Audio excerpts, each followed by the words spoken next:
প্রেম আর বিবাহিত জীবন এক না। কয়েক বছর প্রেম করে প্রিয় মানুষটাকে বিয়ে করাটাই সাকসেস না। একজনকে ভালোবাসলাম, তাকে যে কোনো উপায়ে পেয়ে গেলাম মানেই আমার ভালোবাসা ধন্য হয়ে গেল, আমার জীবন পূর্ণতা পেয়ে গেল, এরমটা ভাবা বোকামি। আসল জীবনটা শুরু হয় বিয়ের পর থেকে, আর বিয়ের পরের জীবনটা একসঙ্গে ভালোবেসে মৃত্যু পর্যন্ত থাকতে পারাটাই সাকসেস।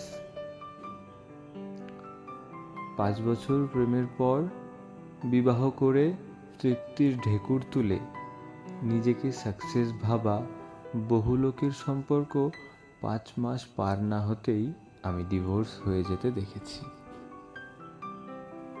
বিয়ের আগের শতভাগ ভালোবাসা নেমে আসতে দেখেছি অঙ্কের শূন্যের কোটায়। সারাদিন ফোনে কথা বলে, মেসেজ দেয়, সপ্তাহে একদিন দেখা করে, গিফট দিয়ে গিভ অ্যান্ড টেক একটা সম্পর্ক যে কেউ এগিয়ে নিয়ে যেতে পারে। কিন্তু বিয়ের পর দায়িত্ব নিয়ে, যত্ন নিয়ে জীবনের শেষ অবধি সম্পর্কে এগিয়ে নেওয়াটা মোটেও সহজ কাজ না।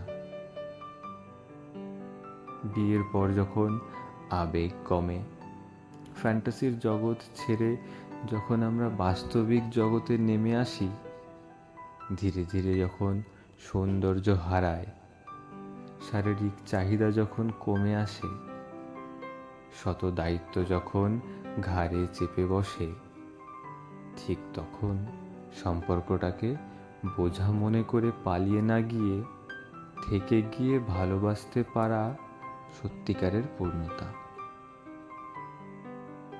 তাই জীবনসঙ্গী হিসেবে তাকেই বেছে নাও যাকে তুমি ভালোবাসো, এবং যে সকল পরিস্থিতিতে মৃত্যু অবধি ভালোবেসে যেতে পারার আত্মবিশ্বাস ও সাহস রাখে।